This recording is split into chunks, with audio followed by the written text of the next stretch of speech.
News18 में आपका इस्तकबाल है। मैं हूं मुनीर हुसैन हुर्रा। जैसा कि आप जानते हैं, बडगाम सीट के ज़मीनी इंतखाबात के हवाले से जो सियासी सरगर्मियाँ हैं वो अरूज पर हैं, काफ़ी तेज़ हो गई हैं और मुख्तलिफ जो सियासी लीडरान हैं वो अब अपने कागजात नामजदगी दाखिल कर रहे हैं, मैदान में उतर रहे हैं, क्योंकि कांटे की टक्कर है। एक जानिब नेशनल कॉन्फ्रेंस, एक जानिब PDP, दूसरी जानिब जो इंजीनियर रशीद की पार्टी और तीसरी और मुख्तलिफ जो सियासी जमातें हैं वो सामने आ रही हैं। और इसी असना में जो नेशनल लोकतांत्रिक पार्टी है उनके उम्मीदवार जो है वो UT के सदर जो है शबीर अहमद गनाई, वो आज खुद अब मैदान में उतरे हैं। उन्होंने बडगाम सीट पर जो है अब कागजात नामजदगी दाखिल कर दिए हैं और इस हवाले से आज उनके ऑफिस में आज जो पार्टी की मीटिंग है वो हुई है और इस हवाले से मुख्तलिफ जो अब लाहे अमल तय होना है अपनी सियासी तशहीर के लिए, और उस हवाले से यहाँ पे मुख्तलिफ जो उनके वर्कर्स हैं और जो पार्टी के मुख्तलिफ ओहदों पर फाइज जो मुख्तलिफ जो अहदेदार हैं उनके साथ यहाँ पे तबादला ख्याल हुआ है और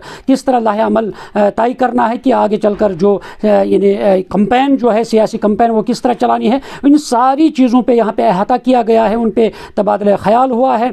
और क्योंकि शबीर ने खुद कहा है कि बडगाम की आवाम ने उन्हें मैंडेट दिया है, उन्हें कहा है कि आप मैदान में उतरिए, क्योंकि उन्होंने इल्ज़ाम भी लगाया है नेशनल कॉन्फ्रेंस के, उन्होंने आज तक झूठे दावे किए हैं आवाम के साथ और उन्होंने वाज़िया कर दिया है कि अगर आवाम उन्हें कामयाबी से हमकिनार करेंगे तो आगे चलकर नेशनल कॉन्फ्रेंस को उन झूठे वादों का जवाब देना होगा। और ये कहना है शबीर अहमद जो नेशनल लोकतांत्रिक पार्टी के जो सदर है उनका ये कहना है। तो चलिए यहाँ पे उनके जो ऑफिस में यहाँ पे ये मीटिंग हुई है और इस मीटिंग में जो उन्होंने मुख्तलिफ अमूरात पे तबादला ख्याल किया है। चलिए हमारे साथ शबीर साहब हैं और जो मैदान में आए हैं, पहले जानते हैं उनके तासुरात भी इस हवाले से कि क्यों ये मैदान में उतरे हैं और क्या उनकी कामयाबी यकीनी होगी। और यहाँ पे अब आने वाले वक्त में ये भी देखना है कि इस बडगाम सीट पर किसके यानी नुमाइंदे पर यानी इस बडगाम सीट का ताज सजेगा, वो आने वाला वक्त ही बताएगा। बडगाम सीट के ज़मीनी इलेक्शन के लिए फॉर्म भरा है।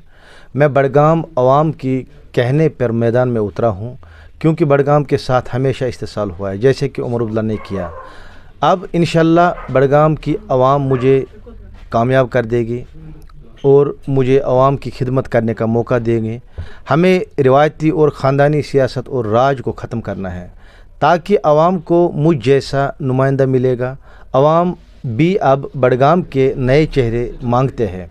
मैं बडगाम की आवाम से अपील करता हूं कि 11 नवंबर मेरे निशान पर वोट डाल के हमें कामयाब कीजिए। हमें मैदान में आने की कोई ज़रूरत नहीं थी। नेशनल, PDP, कांग्रेस, इन्होंने कोई वादा पूरा नहीं किया, इसलिए हमें मैदान में आना पड़ा। जो काम इन्होंने नहीं की हम पूरा करना चाहते हैं। इन लोगों के काम जितने भी हम पूरा करना चाहते हैं। आप जानते हैं कि नेशनल कॉन्फ्रेंस ने कितने झूठे वादे किए आवाम से, कोई काम नहीं हुई, खासकर बडगाम ज़िले की।